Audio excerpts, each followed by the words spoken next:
Hi friends, very good afternoon to all of you. Welcome to Shoma's Journey in Assam. Special plating before 2:30. Friends আজকে plating নিয়ে বসিনি কিন্তু তোমাদের সাথে গুছাবো বলে কথা। তো এই দেখো, এই যে গরম স্টিম রাইস আমার কাছে, তার পাশে থাকবে হলো এই দেখো আমার তো ভীষণ ফেভারিট মিষ্টি কুমড়োর ভাজা, তার পাশে রাখবে হলো এই দেখো ভাত করলা, যাকে বলি আমরা কাঁকরোল, এরকম চোখো চোখো করে খেতে না খুব মজা লাগে। তার পাশে রাখলাম হলো পটল ভাজা। তো 3 রকমের ভাজা আছে। তারপরে রাখবো হলো ডাল, আজকে মঙ্গলবার কিন্তু তার জন্য হবে নিরামিষ। আর এই দেখো আবার নেক্সট রাখবে হলো কষা করে বানানো হয়েছে সয়াবিন। এই যে এই দেখো soybean. Last but not least মাম্মার হাতের আচার, এই যে দ্য ফেমাস ম্যাঙ্গো আচার। এই দেখো খুব ট্যাম্পটিং, খুব টেস্টি হয়েছে খেতে।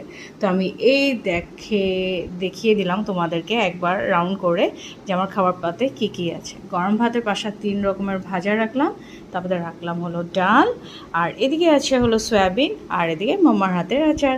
তো চলো ফ্রেন্ডস, চট করে মিলে জুলে আমরা সেরে নিই আজকের লাঞ্চটাকে। তো এনজয় করো তুমিও আর আমিও। আজকের জন্য আসলাম, আবার নেক্সট ব্লগে খুব শীঘ্রই দেখা হচ্ছে। আজকে কি প্লেটিংয়ের ভিডিও তোমাদের কেমন লাগলো সেটা আমাকে প্লিজ অবশ্যই জানাবে কিন্তু, আর অবশ্যই কমেন্ট করো। Bye bye, enjoy your lunch, tata.